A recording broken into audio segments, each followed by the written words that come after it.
21st century, China's population had reached 1.3 billion, making it the most populated country in the world. Now, presently, there are over 34 million Chinese living overseas, and that makes it one of the largest migration communities worldwide.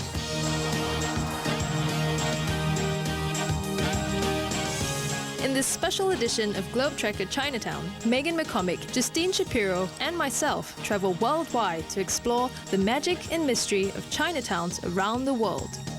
The migration of Chinese communities across the world has meant almost every country has a Chinatown. We start our journey in Malaysia and Singapore, where traders led the earliest migration of Chinese people. We then follow the coolie trade to Peru, before Justine chases the gold rush to San Francisco. Then, Megan will visit the largest Chinatown in the USA, New York. In multicultural London, we look at the successes of Chinese settlers. And finally, I visit Hong Kong to find out why so many Chinese are returning home.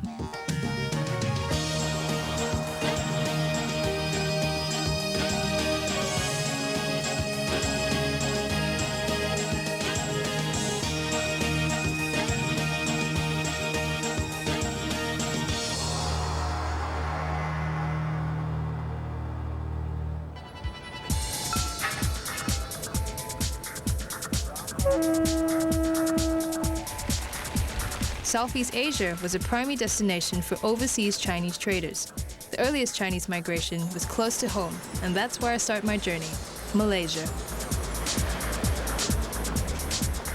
This is Penang, an island city on the west coast of Malaysia. And down there is Georgetown, one of the largest Chinatowns in the world. Modern-day Malaysia has a strong colonial feel, but the Chinese were here long before the British. They settled here in the 1400s and set up a trading post. And it was built by the great Admiral Chen Ho. Now, like all Chinese senior military officers, he was a eunuch. And like all eunuchs, he was a big guy. Now, apparently, this is his footprint. See what I mean? Now, if he hadn't stepped ashore and established one of the world's first Chinatown, Malaysia might not have existed at all. These migrants were the first Chinese people to settle in Malaysia. Nearly 400 years later, a future wave of Chinese immigration was triggered when the British founded what was to become the capital of Malaysia. Penang was established by Sir Francis Light. Now, he recognized that this swamp-infested island would make an ideal staging post for British trading ships. Sir Francis Light stepped ashore in 1786 and established Penang as a station for Britain's East India Company. He used it to replenish company ships on their long haul to China and the flourishing tea and opium trade. To service the trade, large numbers of Chinese and Indian workers were encouraged to settle here. Now, one of Chinatown's greatest contribution to Penang culture is the food. And all over the place, you're going to find street hawkers just like this, selling all kinds of delicacies that combine Chinese and Malay ideas, as well as Indian and Muslim food. Because of these early Chinese settlers, Penang claims to have invented street food. These laborers lived in appallingly cramped conditions. With no space to cook, they ate their food on the street. Jellyfish and cuttlefish, my favorite.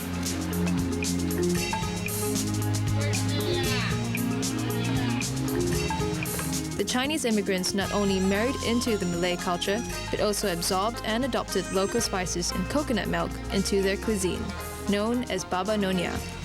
This is pig's intestine, the small intestine, the big intestine, and over here, this is pig stomach. And they cut it up, and they actually put it with porridge. I'm gonna love this. The tradition of eating food out on the street still remains today.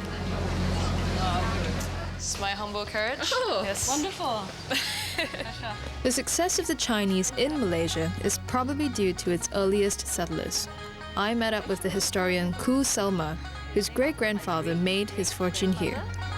It's one of these rags to riches stories. Yeah? He came from China as a penniless coolie, and then when he became rich, he bought a lot of property in this area.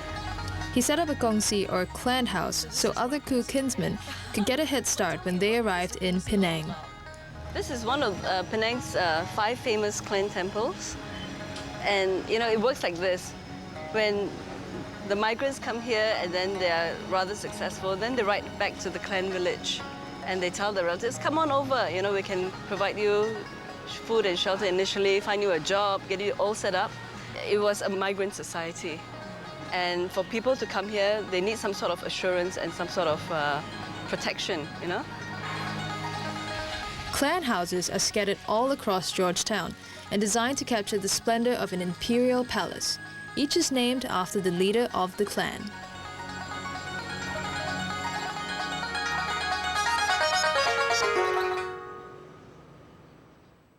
Pilot Guides on OLN is brought to you in part by AIC, committed to value investing.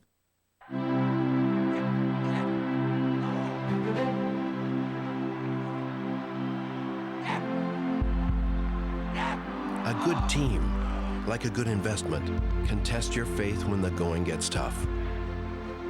But as value investors know so well, dedication and patience will win out in the end. Talk to your financial advisor about AIC mutual funds and the value of commitment, yours and ours.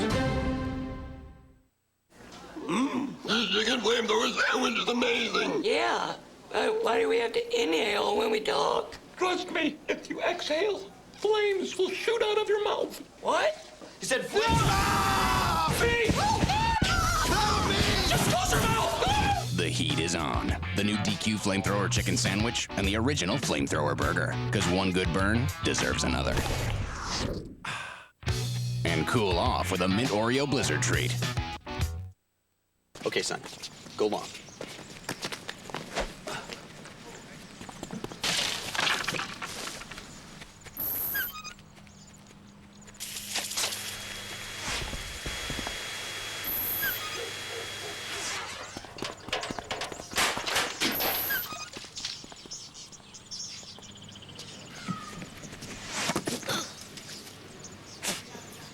Nice catch. Crash addicts, small town heroes, high on octane. What a rush. With pedal to the metal attitudes, their only goal to be the last car standing. Woo! 2 words best describe these weekend warriors. Totally insane. Your full access pass to the crews and cars that make up the Demolition Derby. Crash Addicts, Thursday on OLN. Can't get enough? Half Mile of Hell? Our posse of rough and tough cowboys are back. The Half Mile of Hell 2 Marathon, all day Saturday, beginning at 3 Eastern on OLN. One Chinese who really did make it big built this mansion, which has now become a hotel. Chong Fa-zi was a local Hakka merchant trader who left China as a penniless teenager and eventually established a vast financial empire throughout East Asia. Now I can see why the New York Times called him the Rockefeller of the East. This house has 38 rooms, 5 courtyards, 7 staircases, and 220 windows. Wow, it's a nice room. Well, today you can actually stay at Chong Fa-zi's stunning mansion and enjoy the lifestyle that he was accustomed to. It only costs $65 a night, and it comes with breakfast. Not bad. Feel like a millionaire already. Yes.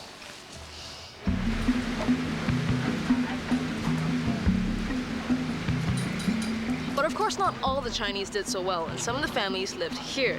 These are known as the clan jetties. You had to be from the same clan or the same family in order to live here. Now, the one over there is for the Lin family. This one here is for the Chu clan. The one over there is for the Tan clan. And the one right at the end, that jetty over there, is for all the others. I'm on the wrong jetty. I'm a Tan.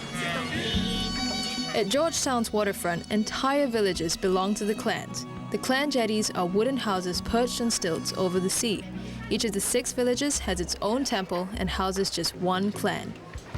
Mr. Chu, Chu 先生，你好吗？今天有做什么呢？我现在就想要去水。This is Mr. Chu Chang-hee, and he's here at the Chu clan. He lives here, and what's going to happen is that he's just invited me to witness his practice. I don't know what practice is all about, but he tells me it's something really exciting, and I should not miss it. 我们走吧。可以了。So let's go have a look. Yeah. 要不要拉拉手去？来拉拉手。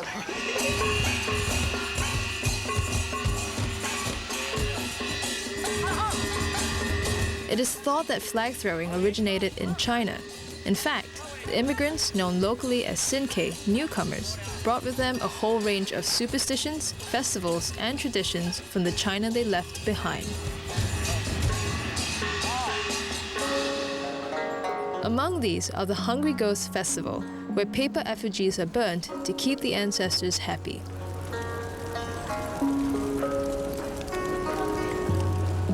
Then there is the Mooncake Festival, where elaborate lanterns are created, representing figures of Chinese mythology.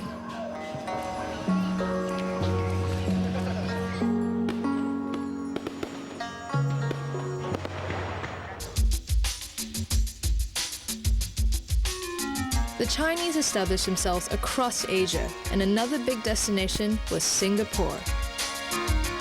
In the 14th century, Chinese traders described Singapore as a pirate-infested island. Today, it is a prosperous city-state that has overcome its natural resources to become one of the most powerful economies of Asia. In less than 200 years, Singapore has transformed itself from an island swamp into a modern industrialized nation. Like Penang, Singapore was a creation of the British East India Company, a shipping operation that wanted to control global trade in spices, tea, silk, and many other important Asian goods. It was Sir Thomas Stamford Raffles who arrived in 1819 and made Singapore a trade hub for Southeast Asia. He divided the city into different districts where the Chinese, Indians, and British settled. These divisions still exist today. Chinatown has always been at the heart of Singapore, and it was with the arrival of a huge number of Chinese immigrants in the 19th century that really transformed this small, obscure backwater to one of the most prosperous cities in the world. The increase in Gambier and pepper plantations brought many Chinese cultivators, traders, and laborers to Singapore. Most of them had to borrow money for their passage over and had to work for years to pay off their debts. Chinatown is actually a shade and shelter for the early immigrants. They came here facing a lot of hardship. So the conditions which they found themselves, they had to get used to it. For example, in the coolie houses, it was very congested. Sometimes many of these coolie houses were run along the basis of a few hundred people living in a small cubicle. It's not just a few people living in a room. Between 1821 and 1945, about 3 million contract laborers were shipped out of China. The abolition of slavery caused a shortage of labor, and the coolie trade was introduced. Unlike the Chinese, who emigrated voluntarily, these coolies were press-ganged into ships. They were transported to slave plantations in Fiji, the Caribbean islands, Mauritius, Hawaii, and the Spanish-speaking countries of Latin America. Our journey takes us to Peru, where a harsh fate awaits Chinese laborers in the mid-19th century.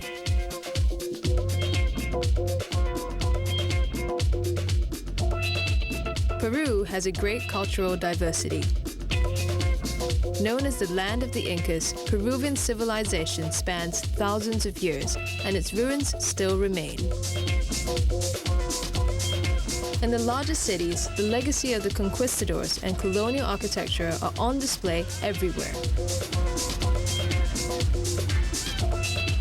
Following the example of planters in the West Indies, Mauritius, and Cuba, Peruvians turned to the importation of Chinese coolies for their guano and sugar enterprises.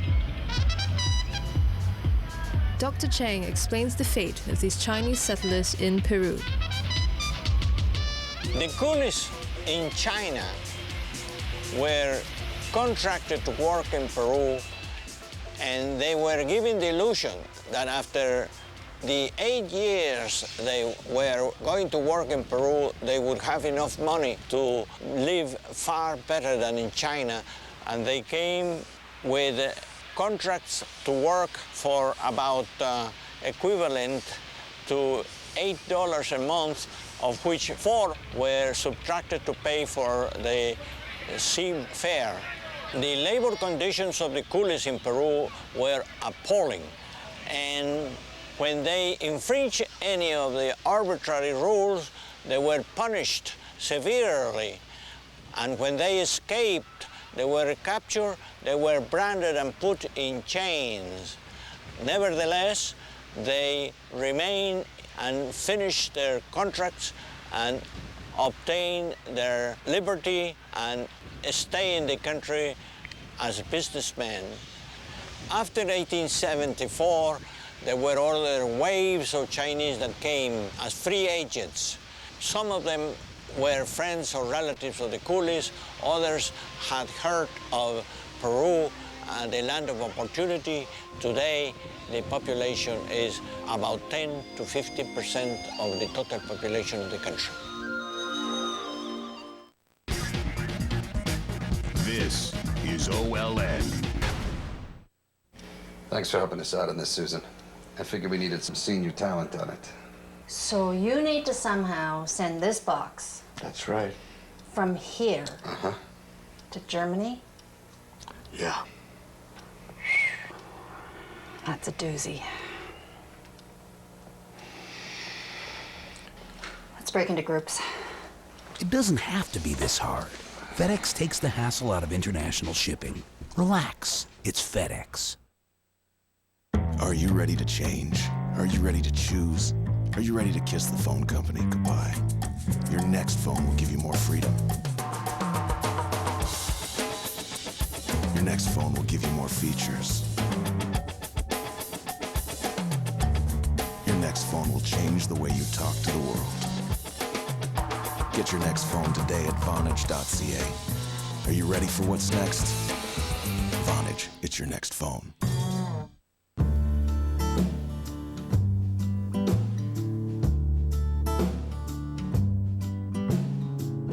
It would be so easy to sing a song about you. Shortcuts are so overrated. It would be so Edge, easy. the new crossover from Ford.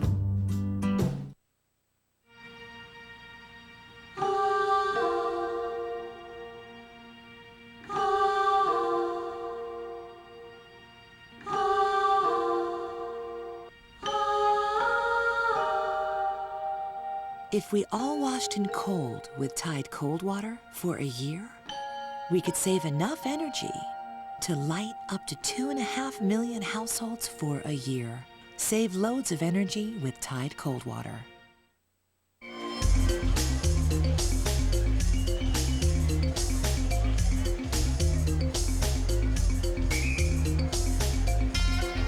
The heart of the Chinese community is in Lima's bustling Chinatown. It is most celebrated for its chifas, Chinese restaurants that fuse Asian and Peruvian cuisine. In Lima, chifa food is the best. I eat it once a week, at least. Chinese food here in Peru is very different. It's a great mix. I love it. 5 generations on, Chinese Peruvians are prominent in business, politics, and arts. Part Chinese, part Peruvian, Sumi Cujon is one of Peru's most successful fashion designers and takes her inspiration from the fusion of her two cultures. My grandfather came to Peru from China in the early 20s. My father was born here. I decided being a fashion designer when my father took me to China. I feel really amazing with all the fabrics that I found there. Chinese heritage brings me the structures, the lines, and Peruvian culture inspires me the details, the motif. I feel really comfortable because I'm part of both cultures. I use silk, fabric, and alpaca fabric. It's an eclectic mix, but I like it.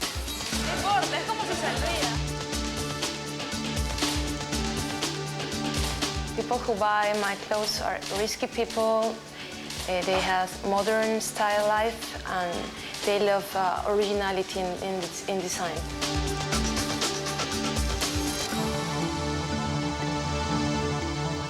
Our next destination takes Justine Shapiro to one of the most vibrant Chinatowns on the planet, San Francisco.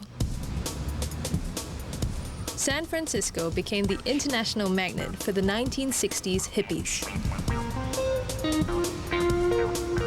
It Its Golden Gate Bridge is possibly the most famous in the world. The city has an abundance of traditional architecture in many different neighborhoods, each with a distinct identity. The biggest community here are the Chinese.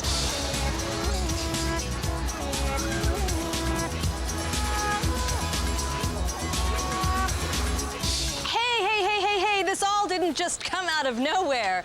So why did the Chinese come to California in the first place? Well, you could kind of say they came to follow the yellow brick road.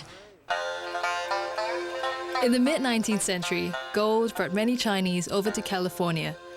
Unlike the press gang coolies, they were free settlers. But they too were escaping a corrupt dynasty, famine, and peasant rebellions, which made conditions in their home country unbearable. On January 24th, 1848, carpenter James Marshall discovered gold by accident, sparking one of the largest human migrations in history and transforming California from a rural, pastoral environment to a land of opportunity.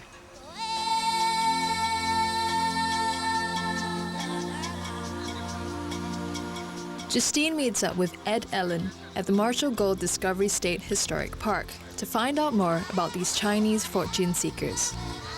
Justine, this is a replica of the original sawmill. Now, Marshall discovered gold while building the sawmill back in January 24th, 1848. That event literally changed the world. So this started the greatest mass migration of people ever. 50,000 people a year were coming to California for years. And a lot of those people were Chinese. And were they finding gold, all those people? Oh, absolutely, yeah. Absolutely. And what you found, you kept. They called this Gold Mountain.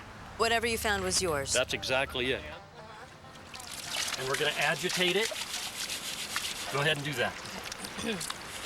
Back in 1848, when gold was first discovered, these miners were finding an ounce of gold per person per day. Wow. By 1849, it had dropped down to a half an ounce, though. And by 1850, they were down to a quarter of an ounce. Yeah, it had changed dramatically. Now, in 1850, there were very few Chinese here in California. But by 1860, 1/3 of the population of this area was composed of Chinese. 1/3 of the That's population. right. Now, they didn't realize when they got on the boat that they assumed they were going to make an ounce of gold a day. But that had changed dramatically by the time they got here. By 1862, it was pretty much over with. The Chinese started working for the Central Pacific Railroad. So they could do better there than they could panning for gold. That's when I consider the gold rush was basically over. Whoa, there you did it. Gold. I found there you gold. did it. That's gold. That's it. That's it for sure. Oh my gosh, that's really a piece. How much is this worth, this little piece of gold? $1. $1. Wow. It really stands out against the black sand. It certainly does. Yeah. Once you've seen gold, you'll always know gold. Okay, I think I'm bitten. The Chinese had to seek their livelihood elsewhere, and they found employment in the construction of the Transcontinental Railroad.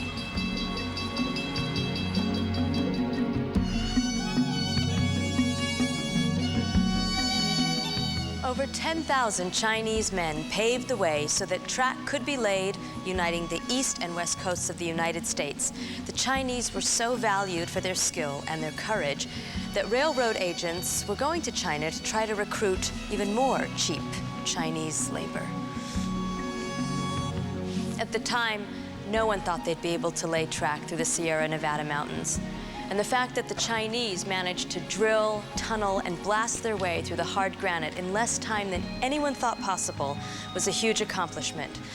The work was done in remote locations, in terrible weather, incredible snowstorms.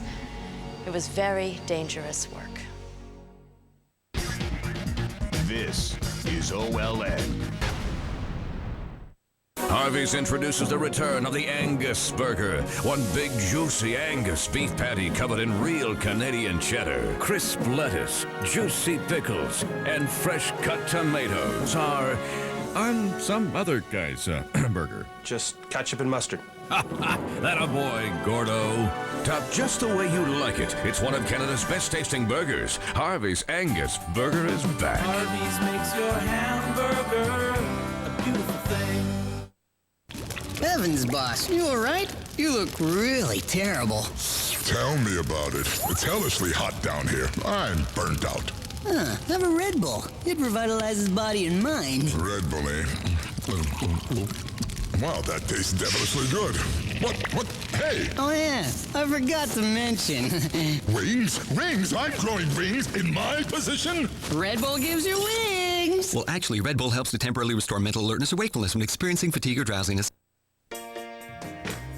Fits your life and still has room for class-leading safety and stellar fuel efficiency. The new Fit from Honda. Hey, have you heard about Prime Minister Harper's Promise? Have you heard about Prime Minister Harper's Promise? I've got it right here on a DVD if you want to see. 5% renewable fuel content. Renewable fuel can be made from the same things that you make beer out of. I like fuel and I like beer. We can grow all this stuff ourselves, which means we wouldn't be buying fuel from outside of the country. We can grow our own energy. Yeah. I can tell by the size of your SUV, you're really concerned about the environment. Actually, it runs on ethanol. Sponsored by the CRFA. 2, 1, liftoff. Welcome to Daily Planet. We'll show you where to look and what it all means. This is the show that has it all. Oh! Right now on Daily Planet. Weeknights. What do you need to know? This is OLN.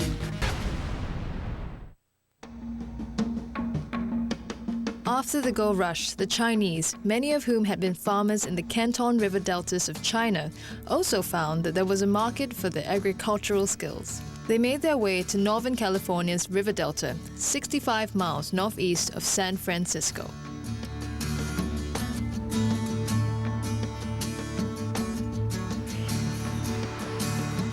Hidden along the banks of the Sacramento River is a sleepy little town that time seems to have forgotten. A Chinese town that has resisted modern advances. Here in Locke, the year could easily be 1930 or even 1880. Built in 1915 by and exclusively for the Chinese working in the orchards here, Locke had boarding houses, schools, stores, gambling houses, whorehouses, opium dens, and not a single officer of the law. Today, Locke is registered as a National Historical Place due to the fact that it's the only town in the United States to be built and inhabited solely by Chinese. There are about 12 Chinese still living here in Locke, and Justine met up with two of them, Ping Li and Connie King. At 88 and 83, their lives have spanned nearly the entire history of the town. You know, in general, if you look at the big cities in San Francisco or Oakland, some places where they hang up those rose ducks and all that kind. We had it here, only in a smaller scale. And it was quite busy in the 20s in the town, and a lot of children. Do you remember each other when you were little kids running around Locke? And did you play together? Were you friends when you were little? I'm older. Yeah. I don't play with little girls. Play with the same, my age. So even though your father was one of the founders and they built Locke, they couldn't own the land that they built the town on, is that correct? You cannot. That time the law says, no, you can't. I tried to buy a piece of land. They wouldn't sell it to me because I'm Chinese. And did they say that? Were they upfront about it? We cannot sell you the land? I can't sell it to you because you're Chinese. Because you're Chinese. But I told them I'm born here, I'm an American citizen, I'm entitled to it. But they said no. Then I saw a little farm, 5-acre farm that I want to buy, and my husband and I thought for sure that we won't be living next to the white people, we can get the little ranch. And then I talked to the man that owned it, and he said, I'm sorry, Mrs. King, I can't sell it to you because you're Chinese. And that got me a little upset, see? So I've been fighting for my land ever since. And do you own the house that you live in now? 2004, December 11, 2004, I finally got the land that I wanted all this year. I waited for 55 years. 55 years to own your own land. I was so worried that I might die before I get the land, but anyway, I got the land before I die anyway. Prejudice and discrimination that the residents of Locke endured was common to all Chinese in California, and this discrimination only intensified during the Depression of the 1880s, when Caucasian Americans saw Chinese as a threat, given the scarcity of jobs at that time. Deportation to China was considered, and in 1882, the Exclusion Act was introduced. This denied all rights of citizenship to the Chinese, limiting them to the status of visiting workers. Apart from having no rights to own land, run businesses, get education, or vote, One very cruel law to prevent families settling in America was to disallow wives from joining their husbands. Strangely, other family members might be let in. To enforce these laws, Angel Island was set up as an immigration station. Over a period of 10 years, 175,000 Chinese were held there for interrogation. Lee King Wong remembers at the age of 8, the authorities attempting to separate her from her mother. My father was not allowed to bring my mother over as his wife. We were taken to Angel Island right away, and Mama and my two sisters and I were taken to the women's barrack, and they locked the barrack door. It was kind of gloomy. It was not a cheerful place. Mama looked at us. She said, "Don't forget, call me Auntie. Call me Yi."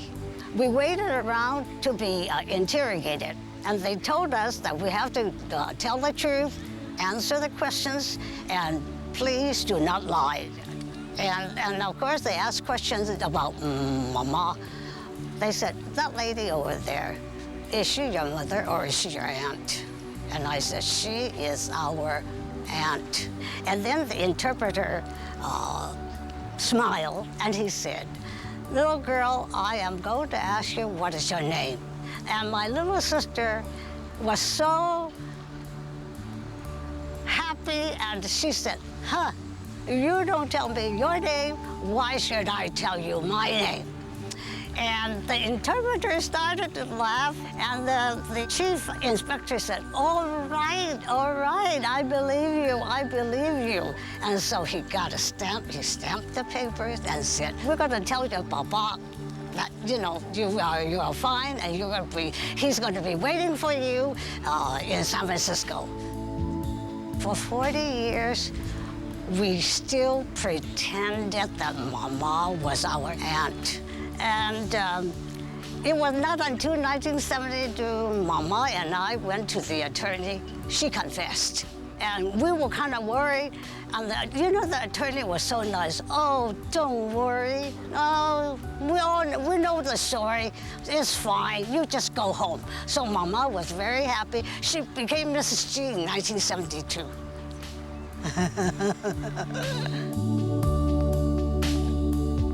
During the heyday of the gold rush, these immigrant laborers wanted to get rich and go home. But many of them stayed, becoming part of the workforce and creating permanent settlements. So they stayed and created the granddaddy of all Chinatowns right here in San Francisco.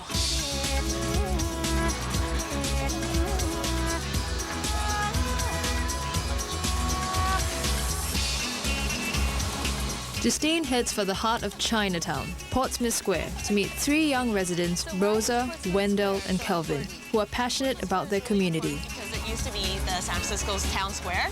This is where they held their town halls and their town meetings. But as San Francisco started to expand outward, Chinatown basically took over this place. And now it's also known as Chinatown's living room. Why Chinatown living room? It's known as the Chinatown's living room because if you look around the square right now, there's a lot of people just basically hanging out. And the reason for that is because these individuals actually live in really small apartments in Chinatown.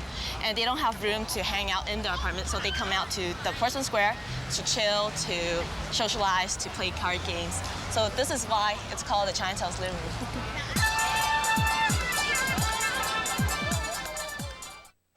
Closed captioning of this OLN program is brought to you in part by Gap Adventures. Do you have a lust for life, curiosity for culture, and a desire for adventure? Travel further. Gap Adventures. I've been with my girlfriend for 6 years. I have a black belt in karate. I'd say that I'm a glasses half full kind of gal. I'd rather be surfing. I am so not a morning person. ESQ and you.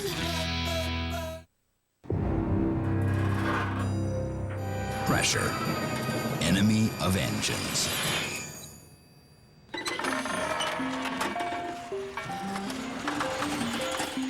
Enemy of pressure, Pennzoil Platinum Full Synthetic. with adaptive molecules that continually join forces to help conquer pressure. Not just oil, Pennzoil.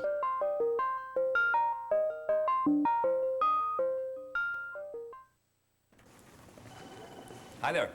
Welcome to the Honda. Pardon? Welcome to the Honda. The Drive a Winner event. The Honda Drive a Winner event is on now. It's your chance to get an award-winning Honda car with financing as low as 1.9%. The Honda Drive a Winner event. Visit your Honda dealer today.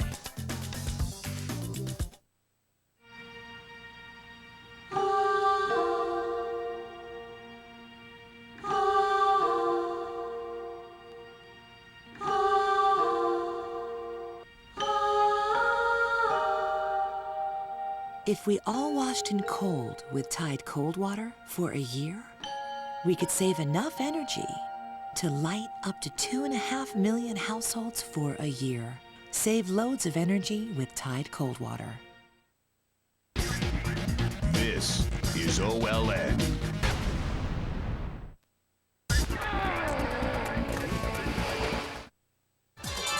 So this is Ross Alley, the oldest alleyway in San Francisco. The oldest? Yeah.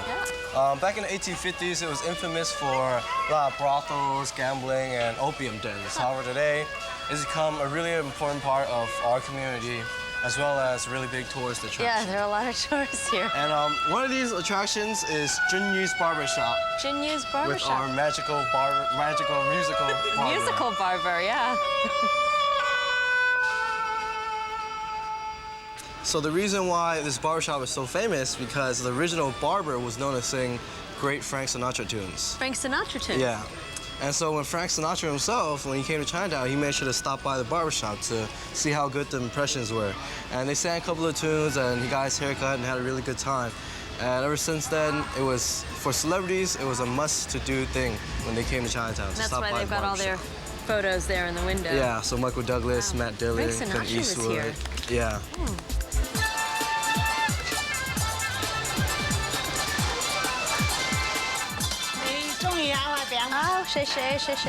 Oh, they're warm. Yeah, so this is the Golden Gate Fortune Cookie Factory. Yummy. They make their cookies fresh, so they taste really good. So good. So a lot of people think, oh, a fortune cookie, they came from China, but actually they originated here in San Francisco. No way. You can't even get them in China. Is that true? Yeah, so the cool thing about here is that you can actually get your own fortune made here. So you guys could probably get one that said Happy Chinese New Year, Glow Trekker, or something like that. Customized fortune cookie. Yes. Happy Chinese New Year, Globe Trekker. So this is Stockton Street, and this is actually the heart of Chinatown. It's where all the action goes on. Yeah. And there are 19,000 residents in Chinatown, 19,000? and this is where they shop. You can get fresh meat, poultry, vegetables, and herbal shops, and even tea parlor in this street alone. So you can see that all these action goes on. In San Francisco's Chinatown, you find authentic, traditional Chinese culture and the modern buzz of the new. And the Chinese living in California today are living in relative comfort, enjoying the best of both worlds.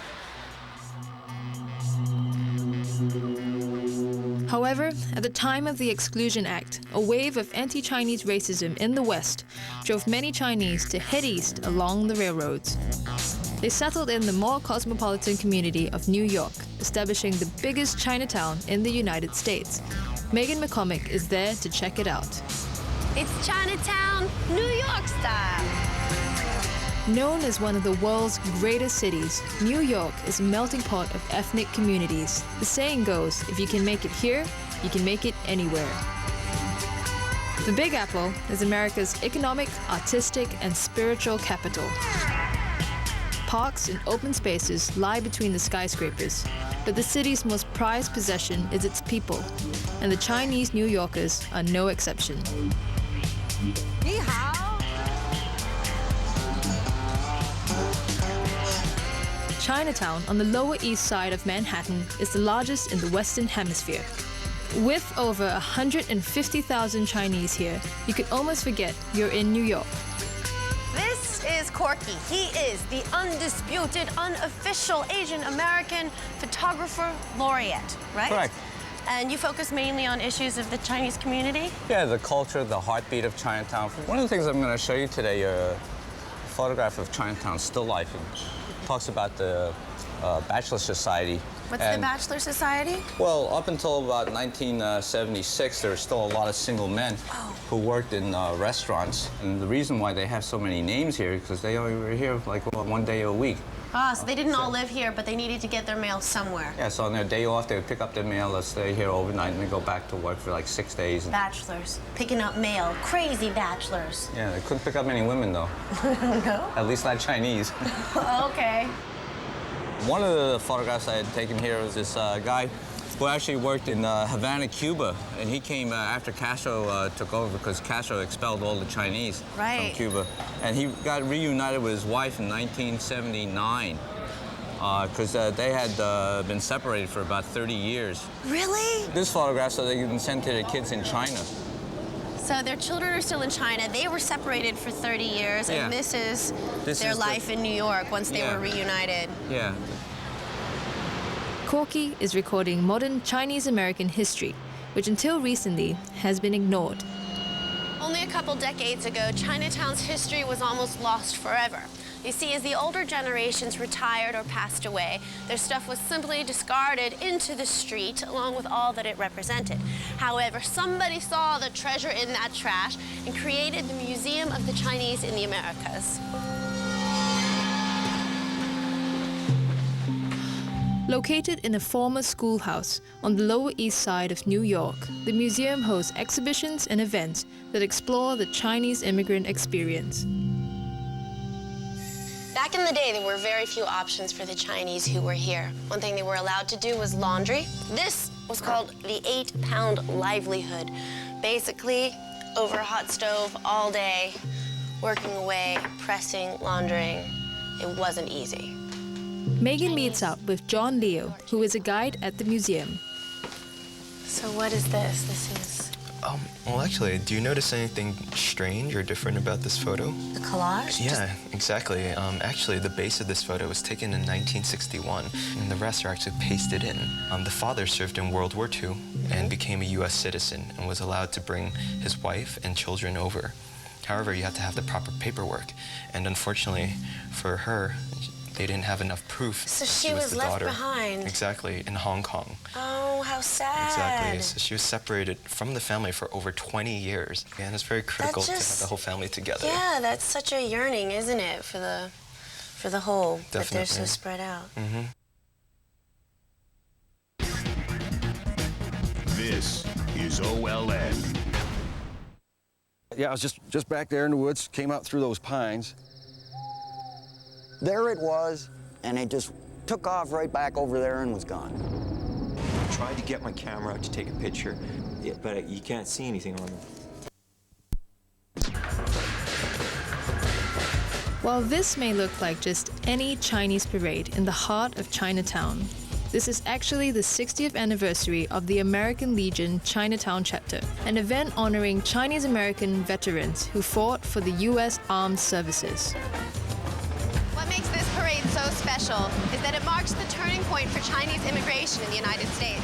When the Chinese first came to America in the 19th century, they were subjected to horrible racism and severe immigration quotas. And it wasn't until World War II, when thousands of Chinese Americans joined the U.S. in fighting against the Japanese, that the immigration doors were opened and the Chinese community was fully welcomed into American society.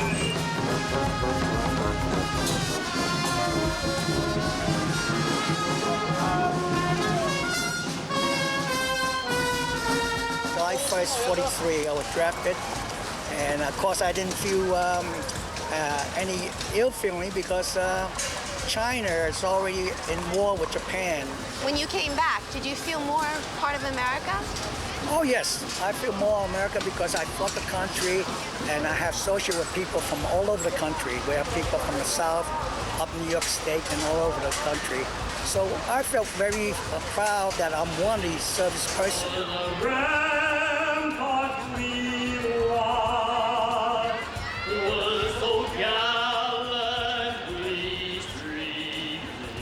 fought in Vietnam 1965-66. That's incredible. And what was that experience like? Did you see action? Yes, I seen combat. I was in the 1st Cavalry Division, air assaults, which we flew in helicopters from V formation. We repelled out or we jumped out into the jungle and we fought our way out. Did you face much discrimination? Yes, I feel like I'm a pioneer because I'm like one of the generations that went in and nobody else was around Asian. So I feel that I had to do what they told me to do.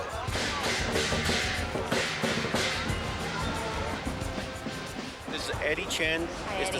Is the corporal at that time put the flags over Saddam Hussein's face. Really? Yes. Wow. What was that like? It was a pretty crazy experience. We were traveling through Iraq for like about 3 weeks and finally made it to Baghdad. I guess we were all hoping that would be the end of the war, maybe at that point. Just thrilling to be a part of that, I guess. Right. God bless America, my home sweet home.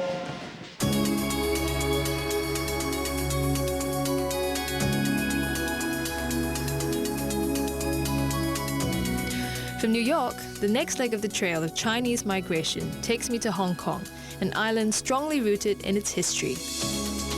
Welcome to this wonderful city, Hong Kong.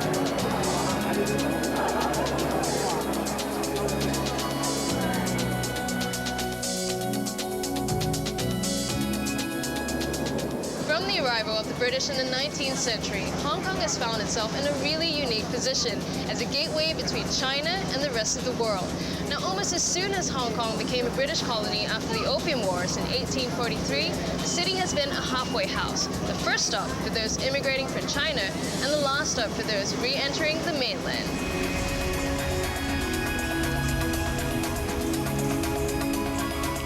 In 1997, Hong Kong was finally handed back to the Chinese, but British and Western influences can still be found throughout the city, making it an extraordinary community within China. While the Chinese were moving to other parts of the world and building Chinatowns, the British, they were right here, stamping their mark on Hong Kong.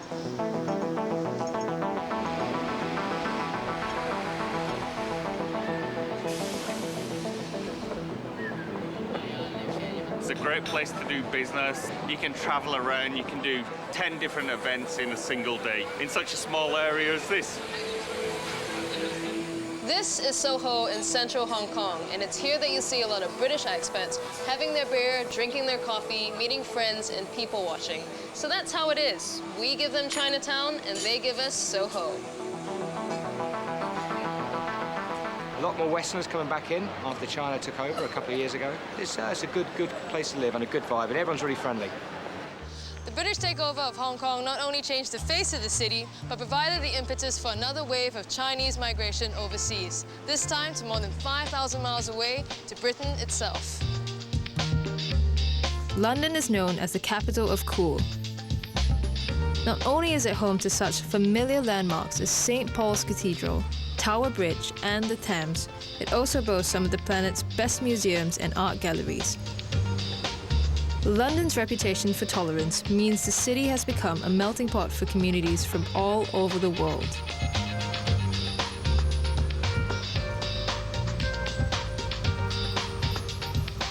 In the 18th and 19th centuries, the first Chinese on British shores were sailors, and the first Chinatown sprung up around London docks in Limehouse. After Limehouse was blitzed during World War II, Soho in central London became the new hub for London's Chinese. The area's sleazy reputation meant that rents were cheap, so the Chinese seized the opportunity to start more laundry businesses. Servicemen returning from action abroad at the end of the war had acquired a taste for exotic foods, and the Chinese catered for this demand by opening restaurants. Changes in legislation also meant that citizens of the Commonwealth had a right to settle in Britain, leading to an influx of Chinese from Hong Kong, Singapore, and Malaysia. My name's Mum Wei Tu. My family came in the 50s over from Hong Kong, and in 1967 they established this bakery here in what's now London Chinatown. Kei Pao, a coconut custard bread. Oh, sensational. So it was actually my grandfather who came over initially first in 55, and through working himself in different jobs, he was able to build himself up to be able to make a start of this business.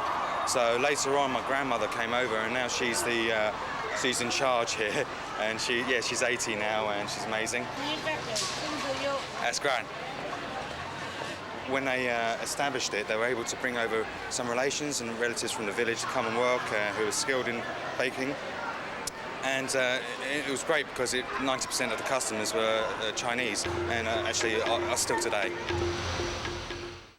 Pilot Guides on OLN is brought to you in part by AIC, committed to value investing.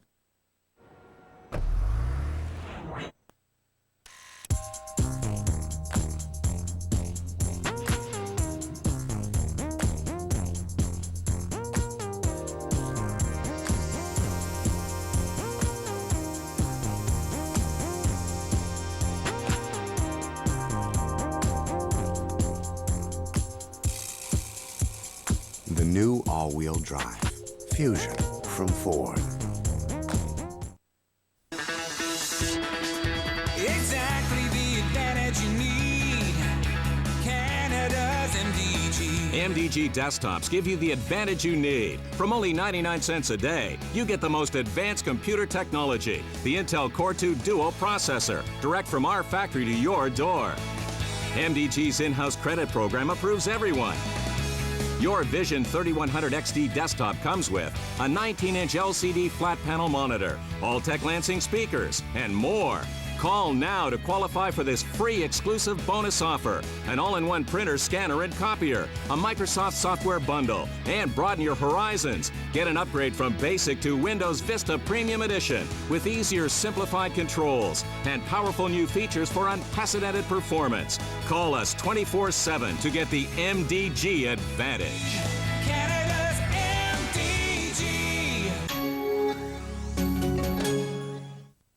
You can find out more about this series on our website, www.pilotguides.com. Programs from the Pilot Guide series are available on video cassette, and selected titles with extra features on DVD.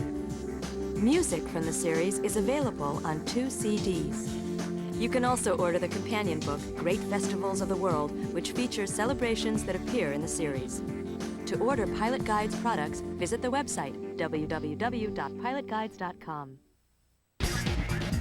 This is OLN. This is OLN. The Chinese in the United Kingdom are well established, but many are now returning to Hong Kong in the 21st century. After centuries of emigration, things are coming full circle. Not one to forget their roots, all these wealthy overseas Chinese are investing heavily in these towns that their ancestors had left generations ago. Many are coming home for the first time to share in one of the fastest growing economies in the world. Hong Kong is again a part of China, symbolizing not only the Chinese returning, but an influence of Chinese values on the wider world. This is symbolized not only in the economic success, but also in the arts and culture.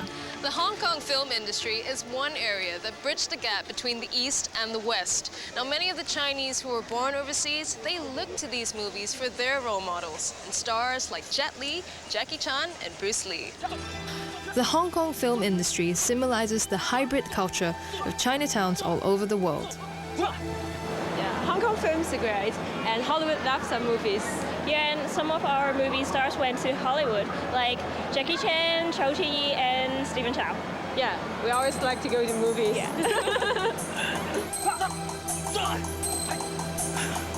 The Hong Kong film industry rivals Hollywood for size, and there is also a lot of collaboration between the two. I met up with a couple of martial arts actors to find out more.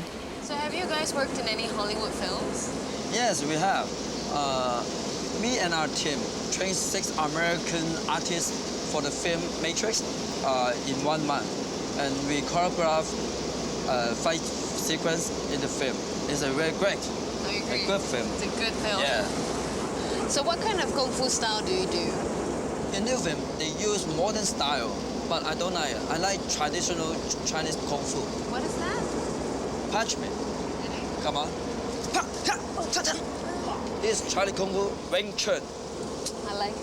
See? Yeah. As China burgeons on the world stage, Hong Kong is a superb place to be. Those coming back are often influenced by great living conditions and the laissez-faire economic policies. Hong Kong-born restaurant owner Joseph Chang grew up in Canada's West Coast, but is now enjoying life back in his homeland. I'm here in Causeway Bay to meet him. I was born in Hong Kong, and I left Hong Kong when I was 13 years old and moved to Canada. My first job was washing dishes at McDonald's when I was 18 years old. And after 10 years of washing dishes and flipping hamburgers at McDonald's, I had enough McDonald's, so I opened my own restaurant. Why did you actually come back to Hong Kong? Well, the reason I come back to Hong Kong because there's a lot more opportunity here than in Canada. In Hong Kong, we have 7.5 million people compared to Vancouver, it's only 1 million. And people here are more in tune of dining out than in Canada, which means there's a lot more business for me. So tell me, how big is your empire? Well, right now we have 40 restaurants, 13 cuisine, and 1,400 full-time employees. So why do you think all these overseas Chinese are coming back home? Well, beside the economic advantages in China, I get to able to come back to learn my basic roots and to learn what I was missing when I was in overseas. So what makes Hong Kong so different from the rest of the world? Well, a lot of people left China many years ago to form their own Chinatown all over the world. That's right. But I think Hong Kong is the biggest Chinatown in the whole world. I'll second that, yeah.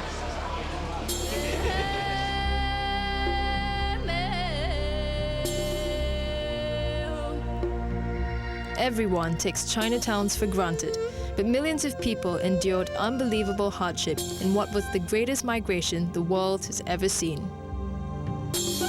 Chinese communities have never forgotten their roots, customs, and traditions. It seems these days, if you don't have a Chinatown, you're not a real city.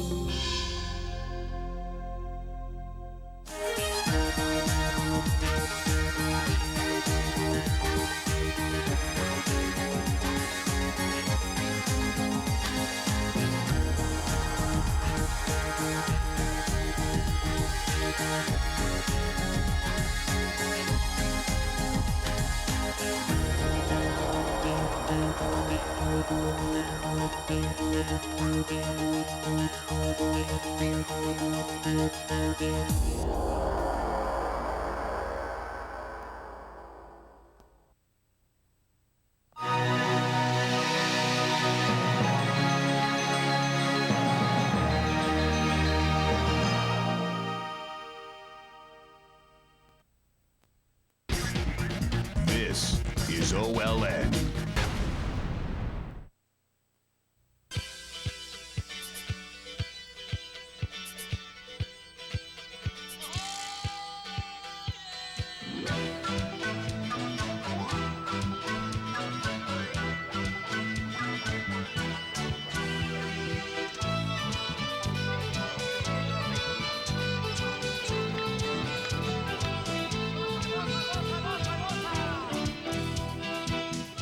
Don't go away, because you don't want to miss this great adventure from Central Australia.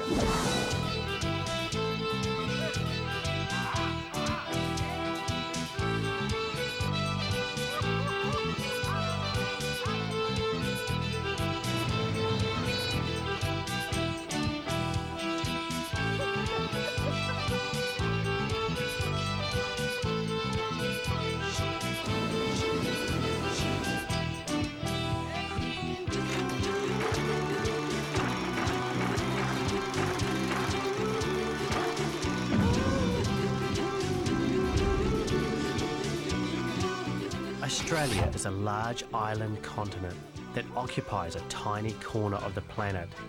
It's surrounded by the Indian Ocean on its western fringe, the Coral Sea to the east, and the Tasman Sea on the shores of the island of Tasmania. My travels would begin in the centre of the Northern Territory.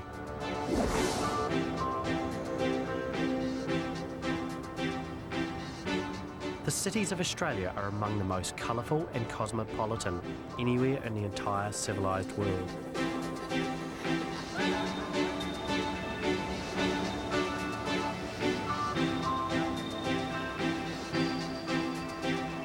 But this is where I was going, Central Australia. Okay, is that a board from gate 3 at 25 past 9? Great stuff. Which way is that? Down to your right, through security, right down the left-hand side. Excellent, thanks mate. Well, here I go again. Alice Springs, Central Australia.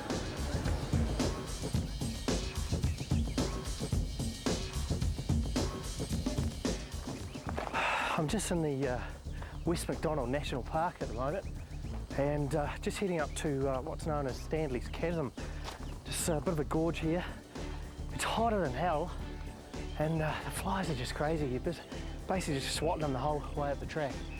Already the view is just fantastic here with the gum trees, eucalyptus, and just that red rock that is just really Australia. The trail through the wooded gorge eventually leads to a small watering hole and a sensational split in the rock face, which was my ultimate objective. The Macdonald Ranges cut a beautiful rock swath both east and west of Alice Springs, providing some of the most spectacular hiking opportunities in Central Australia. Well, the gorge is sort of closing in a bit here, but it kind of looks a little more wild. It's quite nice just walking up here by myself, no other people around, and yeah, just one thing you do have to watch out for though is snakes. I mean, in Central Australia and also further north you get, there are a hell of a lot of snakes here, and there's a big percentage of them which are poisonous. It kind of feels a little weird for me coming from New Zealand. We don't have any predators like that, but yeah, something to keep your eye out for.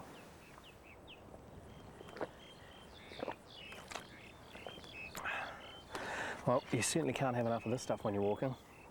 It's one thing about Australia is it's so hot, you got to keep up with the fluids, but I guess it's not just us humans either. The only reason these trees are so prolific here in the gorge is because of the water that's basically underground, and the roots can tap down through the rocks and basically tap into that moisture. Outside this gorge and the chasm, it's very barren, and the landscape is just very different. That's very rugged, and the bush very stunted. So it's quite enjoyable walking up here. It's quite a leisurely walk, and yeah, just beautiful time of evening. The sun's just setting, everything's got that golden glow. It's just magic. Stanley's Chasm is split into a number of hiking trails based on individual levels of fitness. Well, if you want to come to a place like this, it's better off to come later in the day after the rush of the tourists has already sort of been and gone. There's not a hell of a lot of wildlife here. There's birds in the trees, but not a lot of ground animals. But hopefully maybe further up the gorge I'll see a bit more. Wow, this is certainly worth the walk. Just magic. The walls are maybe 70 metres high, yet at the top, probably only 10 metres wide. And just on the other side there, you can see the sun on the other side of the gorge, just shining on the rocks, just magic.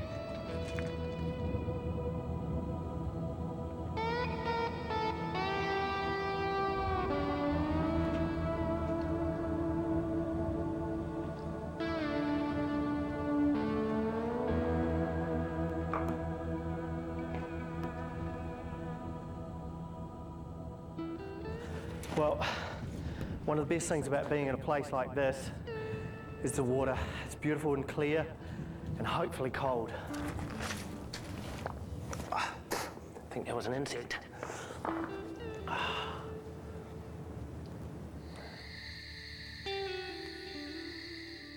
Well, I'm absolutely starving, and I'm coming in for a bit of a feed at a local restaurant. I'm told this is the place to go. Alice, Hi Crafty, how are you? Mate, welcome to the Overlanders. I've heard a lot about it. Mate, it's a great spot. Plenty of good tucker. Plenty of good tucker. Yeah. It goes without saying that if your palate has a sense of adventure and you're looking for the spirit of the outback, then Wayne Craft's Steakhouse has genuine Aussie cuisine featuring camel, emu and a few other interesting delicacies. What do we got here, Emma? Okay, crocodile, kangaroo, emu and camel. Okay, give her a shot, eh? I've tried most of these things before, but I haven't tried crocodile. So I'm most intrigued. It's kind of been done up in a bit of a sauce here, and it's delicious. Very sweet.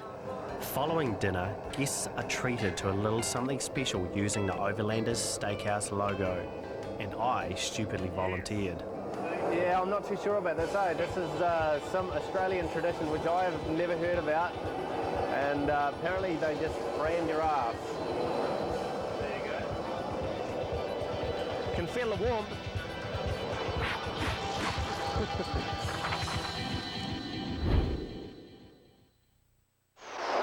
Don't forget your passport on OLN is brought to you in part by Vonage, phone service that gives you more, costs less, and treats you right. This is OLN. When I signed up for Vonage, I was able to keep my phone number, and then when I moved, I was able to take it with me. Call quality is the utmost. It projects my business. And with Vonage, it's perfect. Vonage and reliability, that just kind of goes hand in hand.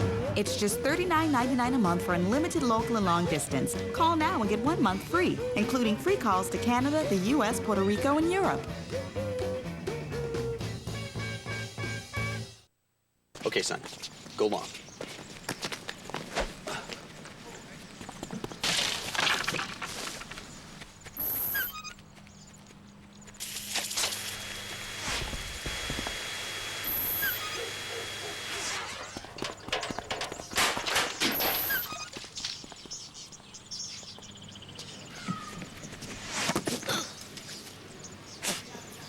Nice catch.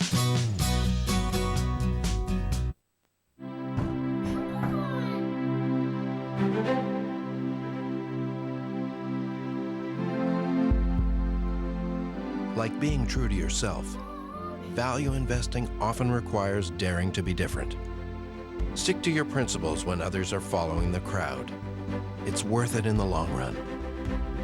Talk to your financial advisor about AIC mutual funds and the value of commitment, yours and ours.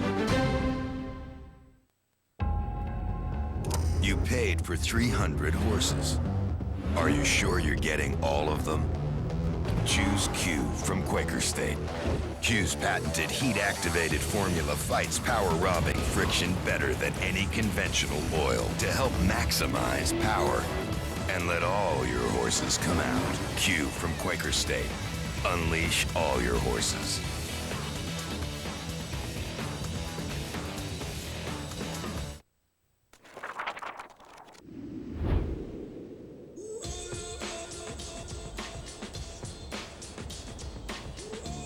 At one time, 300,000 Aboriginals wandered the deserts of Australia.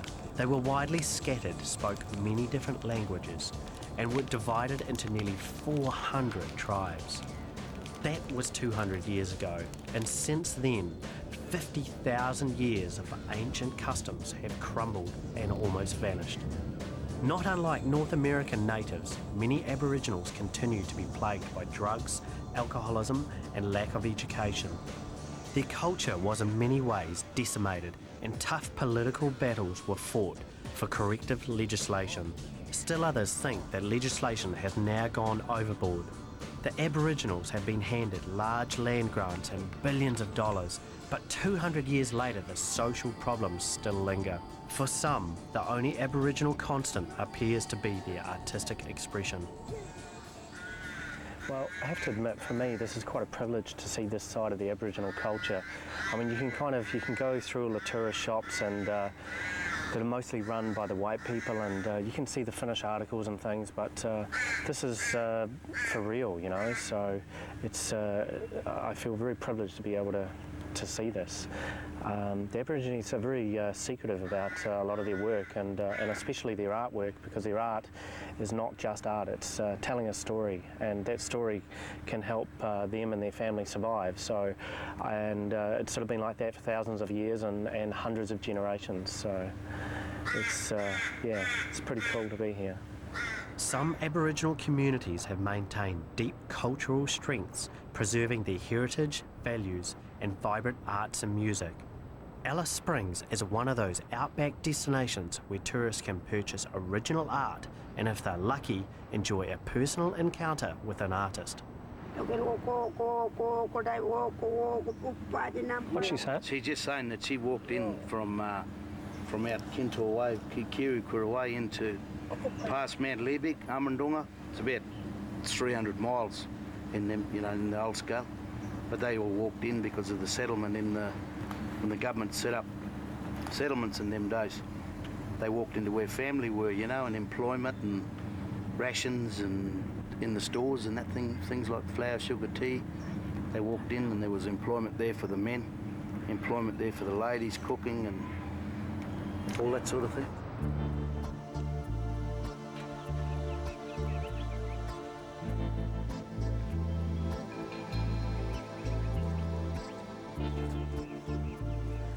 Well, just out taking a few pictures up the Todd River here, and just noticed one of the local Aborigines having a bit of a bath in the river.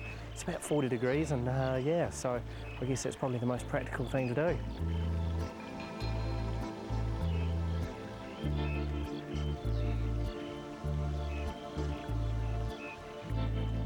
The Todd River was named after Charles Todd, the superintendent of telegraphs, while Alice Springs was named after his wife Alice.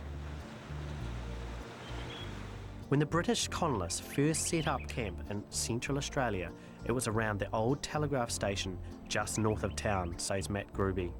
This is the first actual white settlement in Central Australia, dating back to 1863, and it exists originally for the overland telegraph line that went between Adelaide and ultimately London, that went through the centre of Australia to Darwin and then through Indonesia and India. So this was enabled the link from Australia to London to exist in 1870.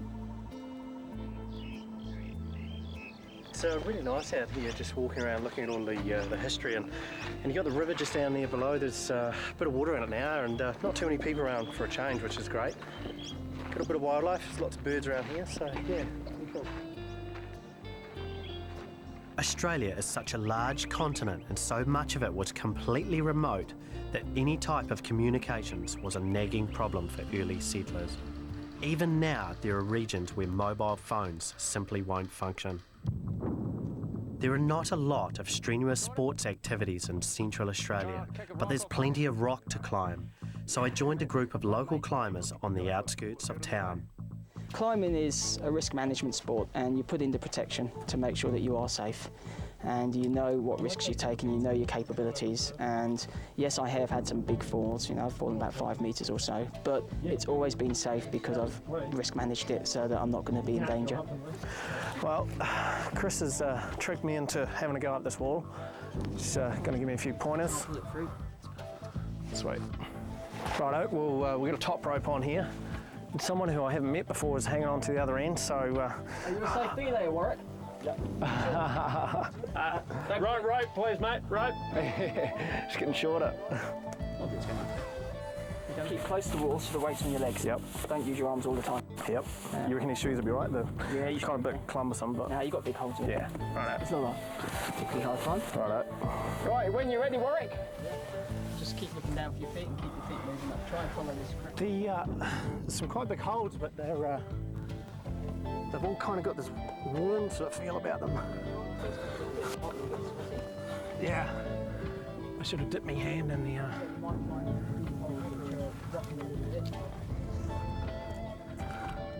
Did you say right? It's too easy. It's not that high, but it was quite a nice little climb. There's a couple of spots that were just a little bit challenging there, so made the heart race a little bit, so no, great stuff.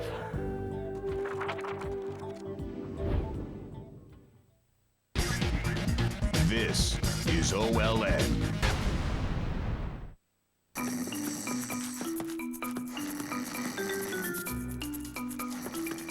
You're driven towards the sound.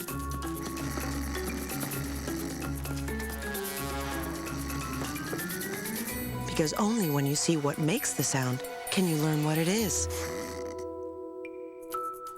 Pampers Cruisers have the stretchiest sides around and a trim fit, so they help you move and explore your world easily.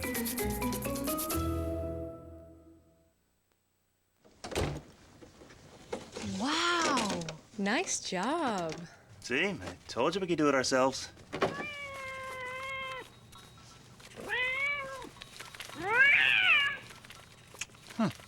When you're thinking Arby's, you can't think about anything else. Like Arby's French dip sandwich, served on a toasted French roll with a hot savory au jus. Try it with a side of loaded potato bites with creamy ranch dipping sauce. They're bursting with flavor that'll have you saying, I'm thinking Arby's. He took the long way round with his best friend Ewan McGregor. Now, Charlie Boorman is back, and this time he wants to conquer Dakar. It's the toughest race in the world, is what they say. It hurt both my hands, and this one is so swollen. Plane goes off every 3 times a day, carrying crushed bodies. Charlie Boorman in the race to Dakar. Tomorrow, only on OLN. I'm a Stanley Cup champion. Living the dream. Every game, I'm a target. Expected to outperform even myself. Every play, every goal has to be a highlight. My dream is now my challenge. Bring it on. This is what I play for. This is my sports center. Tomorrow on Heads Up, I join up with Canada's finest. Hands up, put your gun down! And I try to show some courage under fire. Holy Heads Up, tomorrow on OLN.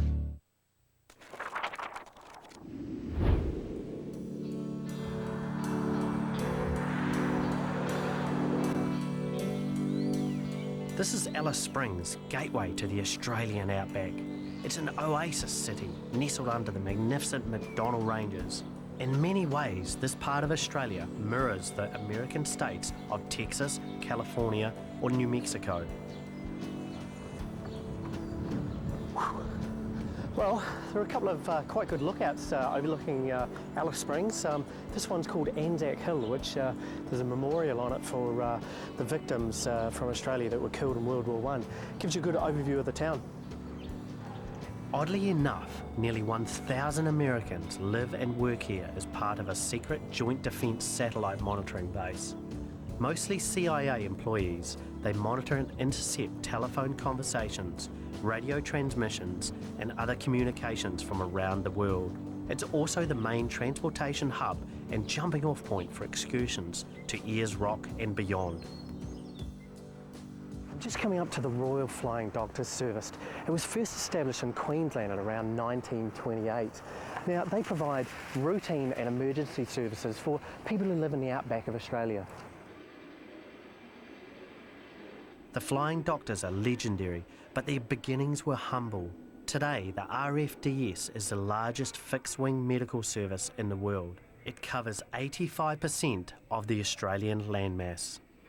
But primarily we form programs that cover primary healthcare and emergency healthcare. Primary healthcare is like your family GP. He uses an aeroplane to get out to you, and the GPs look after environmental health, preventative healthcare, immunisation programs. If you're ill, you pop in and see the doctor.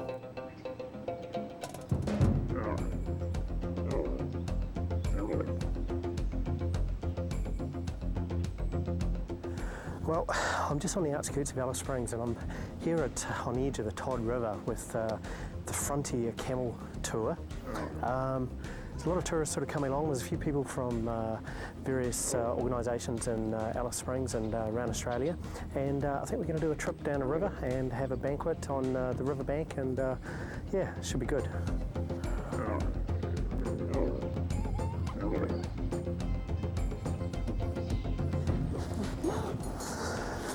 Where's the handlebars on this thing? Where's my seatbelt? It's the sun's setting behind us, and everything is just golden yellow. The grass is just beautiful and silhouetted by the trees, gums. There was an area back there that was burnt, and you had all these black burnt sooty stumps. Just stark contrast to the blue sky and the yellow grass. It's just incredible. Camels were first introduced to the outback in 1840 because early settlers found that donkeys and horses couldn't cope with the harsh desert environment. Now there are nearly 200,000 scattered across Australia and many still roam wild. Alrighty, here we are. We're out in the middle of Australia, middle of the desert, surrounded by, inside the river here in the Todd River, we've got some beautiful river red gums here.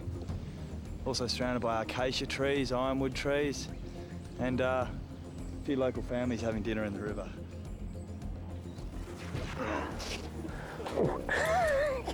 My legs are all stiff. Well, that was my camel experience in the Northern Territory, so yeah, not all bad.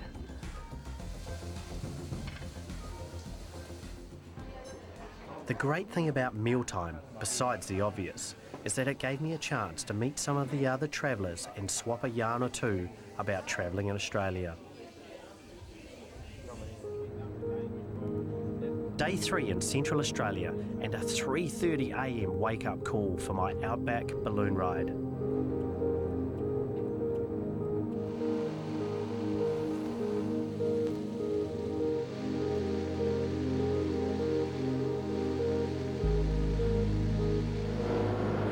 This is the third morning I've had less than 4 hours sleep, but finally we've got the balloons here, the wind's eased off, and I think we're about to fly.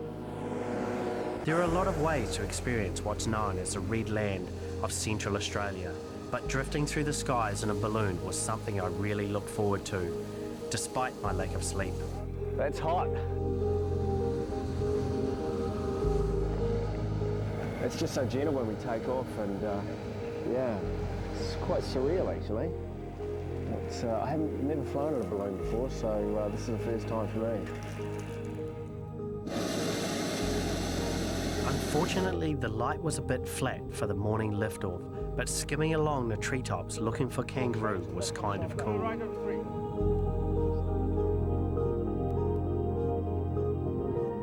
The ride lasted about an hour, and when I hit the ground, the sun lifted over the horizon. We bounced about 3 or 4 times before we came in, and yeah, we all had to sit in the basket. We're all kind of almost upside down sitting in the basket. We're locked in position, and yeah, basically got to keep the weight in there in case it sort of takes off again. If everyone leaps out, well, the hot air will take over again. Well, what could be a better way to end a successful balloon flight than a champagne breakfast? We've got fresh chicken here and a few other different things on the table, and yeah, basically all the people in the 3 balloons get to sit down and maybe share the experience. It was magic, yeah, just with the sunrise, beautiful colours, watching the animals, just fantastic. Definitely recommend it. Cheers.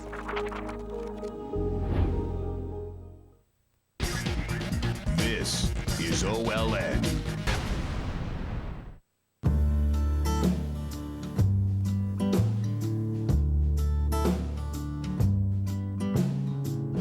It would be so easy to sing a song about you. Shortcuts are so overrated. It would be so Edge, easy. the new crossover from Ford.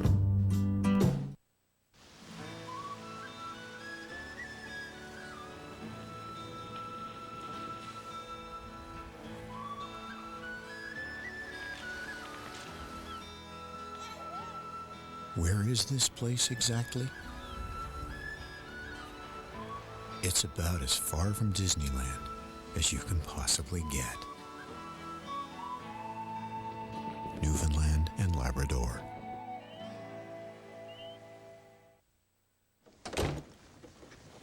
Wow, nice job. See, I told you we could do it ourselves.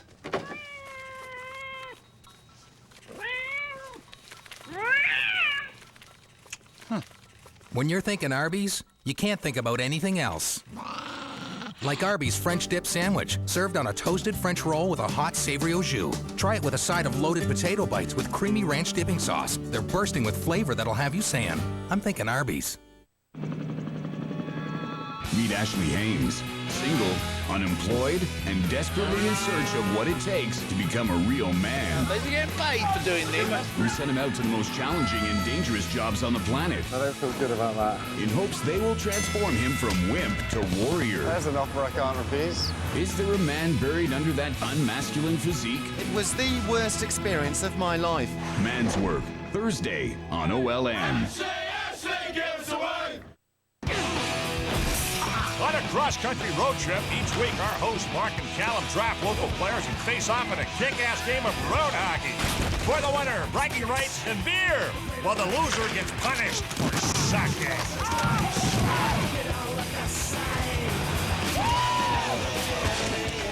Get your balls out. Road Hockey Rumble is here. The ball drops tomorrow on OLN. Just get out there and play the damn game.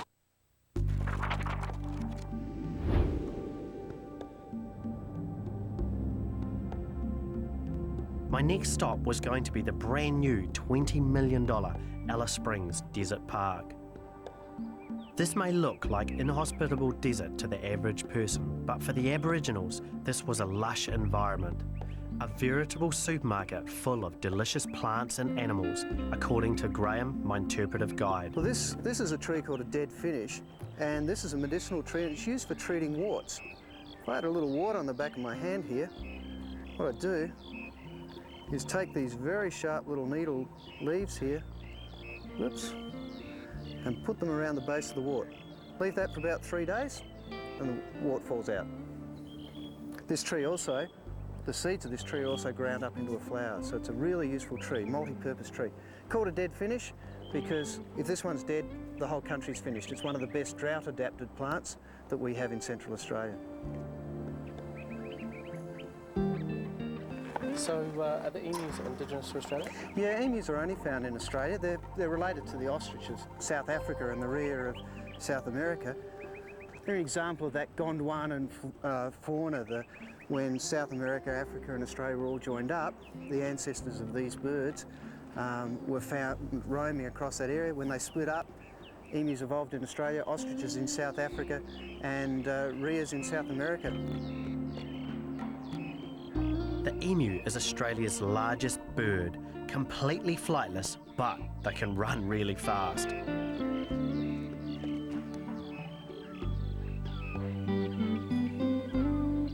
Australia was once called Land of the Parrots, and we have an incredible diversity of really brightly coloured raucous cockatoos, budgies, galahs, and a whole range of fantastic birds. It's a great place for bird watching, and a lot of the bird species here you see nowhere else in the world. They're endemic to Australia. And we also have some fantastic migratory birds which migrate right across from Siberia, North America, and end up all over Australia, including the wetlands here in Central Australia, on their migration routes. This is a thorny devil, and it's got to be the most incredible creature I've ever seen. Come here, mate. Ow, ow. He's spiky.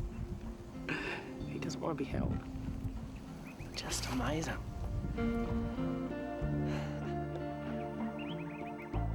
Well, farming in the outback is incredibly hard. Now, the cattle that you see behind me here is the first ones that I've actually seen in many hours of travelling. And the basic rule of thumb is about 1 head of cattle per square kilometre out here. Now, there's a mob grazing behind me here, and basically they'll just work their way across the landscape till they find a watering hole later in the afternoon. And now basically they can walk around 18 kilometres a day, but from one watering hole to the next. The Bond Springs Outback Retreat just north of Alice Springs was originally established in the mid-1800s. Janice Heaslip and her husband Grant moved to the old cattle station back in the mid-1960s. The farm is full of antiques and it showcases more like a historic museum than a bed and breakfast retreat. But Janice says this is an environment that's always tested people's endurance levels. It definitely is tough country. It's very harsh. The summers are unbelievably harsh.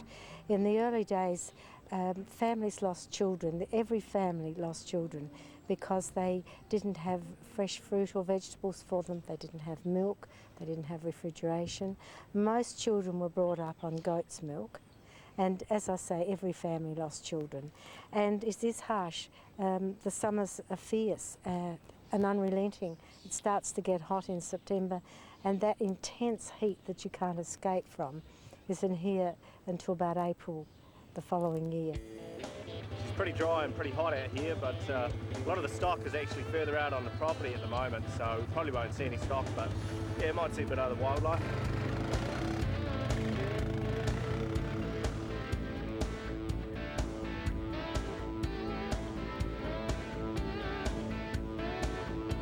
Australian cattle ranches are famous for their size, and a ranch vacation isn't that unusual for visiting city slackers.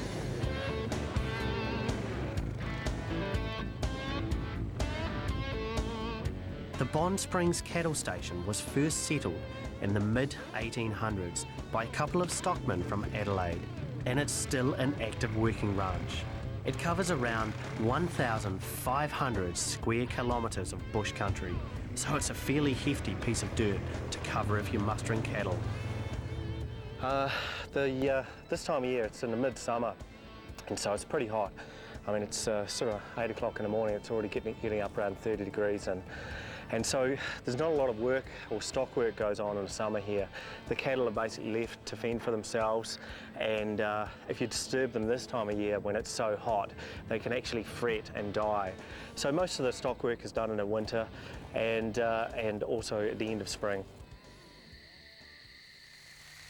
A good beef steak, a few bottles of Australian red wine, and mixing it up with a table of other travellers from around the world was a perfect way to end another perfect day in the land down under.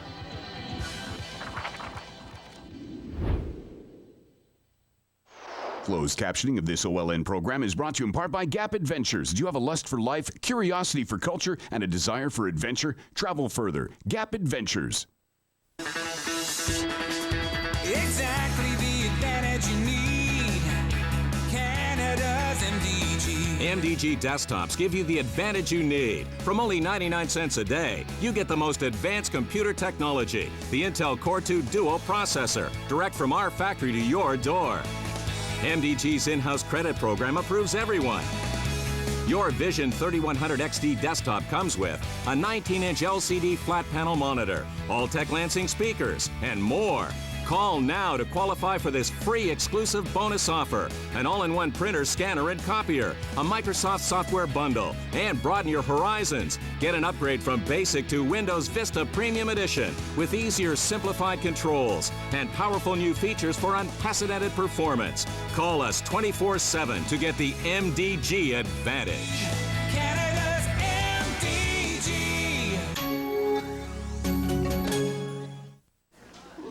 This chicken flamethrower sandwich is amazing. Yeah, why do we have to inhale when we talk? Trust me, if you exhale, flames will shoot out of your mouth. What? You said flames? See? Help me! Just close your mouth! The heat is on. The new DQ Flamethrower Chicken Sandwich and the original Flamethrower Burger. Because one good burn deserves another. And cool off with a Mint Oreo Blizzard treat. Tomorrow on Heads Up, I join up with Canada's finest. Hands up, put your gun down! And I try to show some courage under fire. Holy Heads Up, tomorrow on OLN. Can't get enough? Half Mile of Hell? Our posse of rough and tough cowboys are back. The Half Mile of Hell 2 Marathon. All day Saturday, beginning at 3 Eastern on OLN.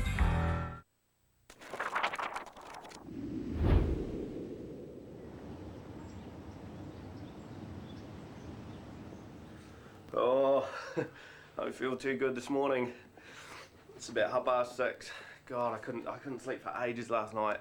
It was just so hot. Must have been, I don't know, must have been 30 degrees, I suppose, even late at night, even like 1 o'clock in the morning. So, oh man, but I can see it's a beautiful day outside and the view is just spectacular. Those bluffs just starting to get a real rich red colour with the sunrise on them, so once I get my head around the idea of waking up, I should be right.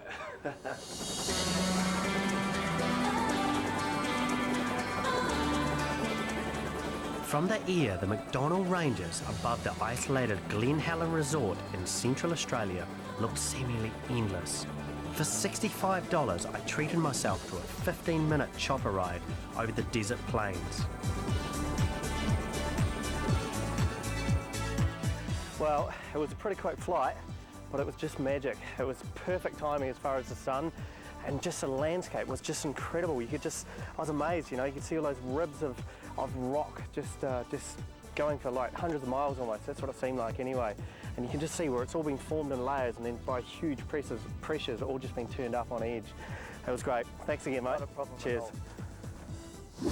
After exhausting the area around Alice Springs, I headed south to the totally isolated Henbury meteorite crater, and then on to Kings Canyon National Park.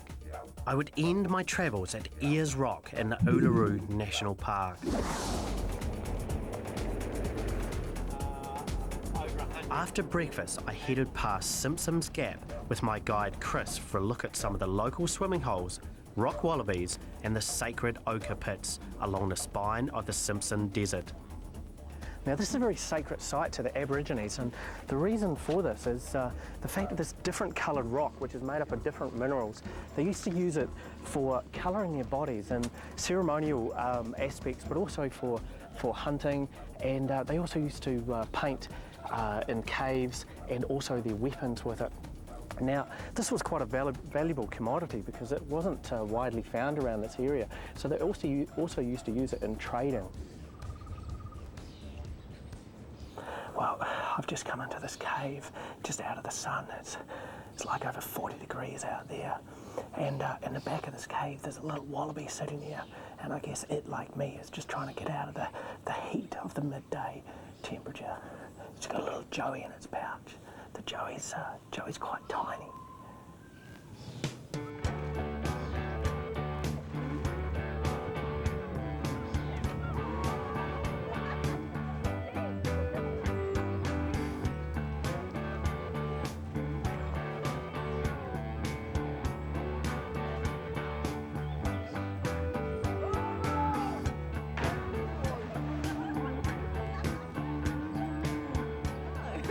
How long have you been in Oz? We've been here for 6 months, coming up to 7 months now. Yeah. Working holiday? Yeah, we're working holiday visa. I was in Sydney for 6 months coaching tennis. Yeah. I'm travelling for the next 6 months. And what do you think of it? Australia? Yeah. Oh, love it. Just the adventure, the outback, it's fantastic. Coming up through the centre's probably been the best part of my trip so far. Yeah. I love the people. Everyone's really friendly all the time. They're not like that in England. Everyone's really grotty because the weather's really hideous all the time. Don't get that here. Not at all. So what's been the highlight of your trip? Cape Tribulation and the Whitsundays off the East Coast. And the Outback. And this waterhole today. And this particular waterhole, I love it. 50 million years ago, the McDonnell Ranges were actually the size of the Himalayas. Over time, the 400-kilometre stretch of peaks has slowly been worn away, leaving behind a smaller set of hills. I asked Chris if water sources in the middle of the desert were normal. One as big and as deep as this, yes, it is unusual. The gap in the ranges is a fair size, and it collects quite a bit of water from further back in the ranges, and so when it comes through here, where we're standing would be about 20 feet underneath the level of the water. And so each time it rains, it either digs out the waterhole or fills it up, depending upon how much rain we have. But one of the nice things about having a waterhole here is that we're only about 85 kilometres from Alice Springs, and so the locals drag out the esky and the towel and the bathers and come for a swim. Don't go away, because there's more adventure coming up from Australia!